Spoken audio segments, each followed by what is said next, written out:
And to discuss the unrest in Bangladesh, I'm joined by Sushil Kumar Singhal. He's a former senior diplomat, a career diplomat. Thank you, Ambassador Singhal, for being on the show. If you could put in context what really is transpiring in Bangladesh. One understands there is anger on the streets of Bangladesh. Hadi is killed. There is an anti-India sentiment. There are questions about, some political parties wanting to retain power. The role of Mohammed Yunus-led administration is also under cloud. What really is transpiring in Bangladesh? Well, it's a very pertinent question, I would say, because the killing of, this unfortunate killing of Sharif Osman Hadi, it initially there was just talk that, he's been killed on behalf of some political party. Over next 2-3 days, it became who could that political party be? I think there was talk that the BNP is there was newspaper reports that BNP was being, one of the former minister of BNP. Why was Hadi a threat to the BNP? Well, I don't think he was a threat actually, in my view. But they were feeling he's a threat because he was trying to take the same platform. Because he was contesting elections from Dhaka against a former minister. So this was the claim, but in next 2-3 days, this became anti-Hindu, anti-Awami League, anti-liberal forces, and anti-India, narrative. And there were some rumors which claimed that this the killer, so-called killer, this Faisal Karim, he has taken shelter in India. And though the Dhaka police has said that there is no evidence that this guy has gone to India and he's most likely is in Bangladesh. But this is a narrative which has been created. So when this is the situation, we have to look who is going to benefit from it. Benefit is going to be to the extremist element, because what they are doing, they are destroying the government property. Then they are attacking the Sheikh Mujib's residence again. And Awami League leaders and newspapers, journalists who are said to be neutral, because they're claiming that Prathamalo and Daily Star, their property is government property. So they were looting that property, claiming that this is a government property. And the police has been active in some areas, some places, and inactive in some places. Clearly. So when I said I was talking about this, who is going to benefit? It's ultimately the extremist element who is going to benefit, because they don't want the elections to be held in February because they feel they are going to lose it to BNP. BNP is, in their view, is most likely because Awami League is banned. So BNP will come, and maybe the ruling dispensation is not keen, because it's with a great reluctance that the elections in February has been announced, because they were not keen. They wanted to change the constitution, carry out the review. They were not very keen, but they were forced by BNP to hold the elections. So in my view, it is the Jamaat-e-Islami and the other extremist elements who because they want to postpone and they want to create an atmosphere of fear among the people of Bangladesh, and the liberal-minded people rather, because extremists ultimately is a very fringe element even today there. They are not really supported, but unfortunately the liberals are not talking. These extremist elements are the ones who are talking. When you look at the pictures which are coming in media, see the kind of people who are indulging in arson and these activities. You can make out what kind of person they are. Some places have been told that even ISIS flag was hoisted. Just imagine what is happening there. And they are threatening everybody with the idea of creating tension and situation that the elections are postponed. Okay. So Ambassador, what you're arguing is that the society at large is not radicalized. There is a fringe element which of course punches above its weight. the hoisting of the ISIS flag or the arson, etc., can easily be brought under control. This is, a very, very small fringe element. The decibel levels may be more, but by and large, the society hasn't radicalized that much. There might have been internal anger against Sheikh Hasina government, etc., and because she's staying in India, by extension, anti-India sentiment. But broadly, there is no division in society, and the current, administration, because it wants to prolong its rule, would let them play. Is that what you argue?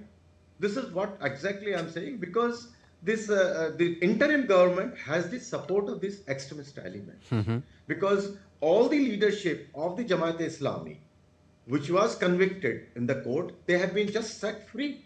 And so these extremist elements are supporting the interim government. There is no denying. And Jamaat does not have a mass base. They don't have any mass base. They have been trying since 71 to get a foothold. But they've never had a foothold because the kind of culture in Bangladesh is they are Bengali first, Muslim second. And they want to, some people, some elements are trying to change that narrative, trying to attract more and more people by either threat. But hasn't this constituency always been there, Ambassador? I mean, since East Pakistan to Bangladesh, that constituency has always existed in Bangladesh, hasn't it? That's true. That is true. There's we have to go back to the history. There were Razakars who supported the Pakistan army in 71, and they were actively involved in the killing of the Bengalis, Bengali Muslims of Bangladesh, of East Pakistan at that time. And they collaborated with the Pakistan, but Pakistan refused to take them because they were promised that they will be taken to Pakistan by Pakistan army, but Pakistan never allowed them. So they continued to be there, and they become the big backbone of the Jamaat-e-Islami, the extremist element, because they were already there and they were outcast. They were not taken into the mainstream because they always been extremists.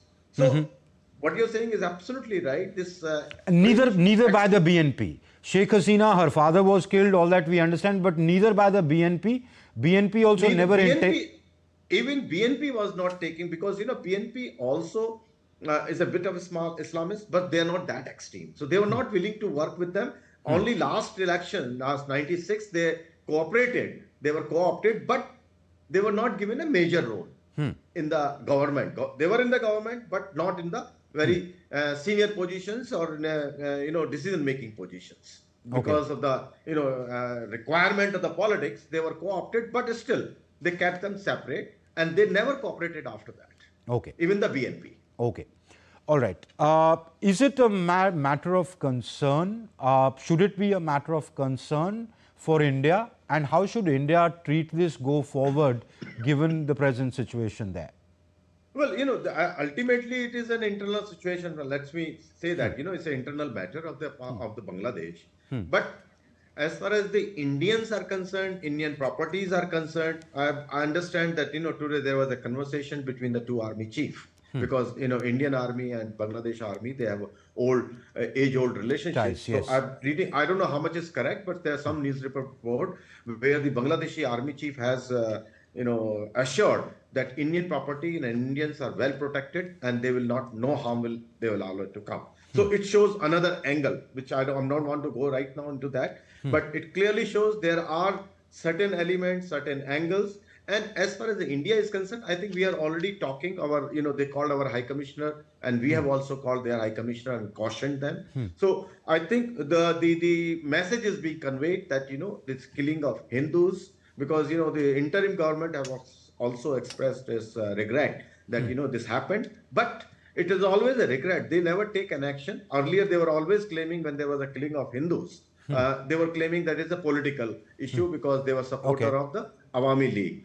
But they have to understand and take it as a religious killing, that the people are being killed, Hindus are being killed in Bangladesh on religious ground because of their religion.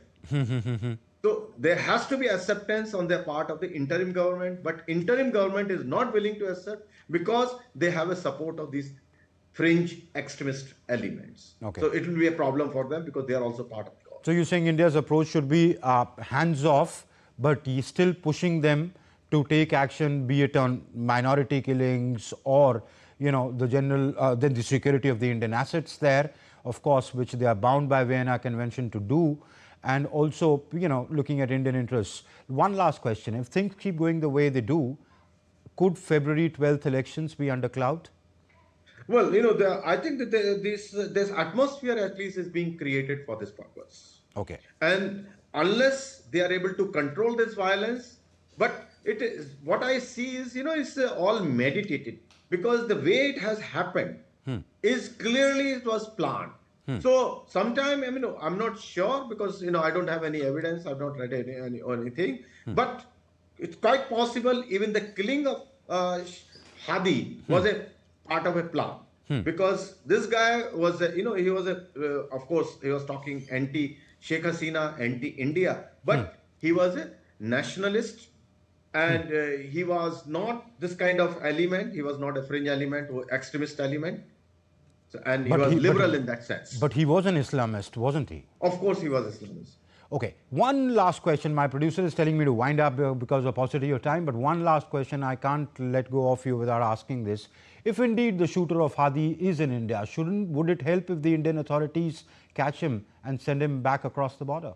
No, I'm sure we will be. I don't see any problem. If he comes to India, why will keep him there? Here, we are not interested. But they themselves are saying he's not in India. But if he comes to India and we are able to apprehend him, if we come to, I'm sure the Indian authorities would have no interest in keeping him in India. All right, we'll closely watch the situation there. Ambassador Singhal, many thanks for being on the show and lending us your insights this evening. Thank you.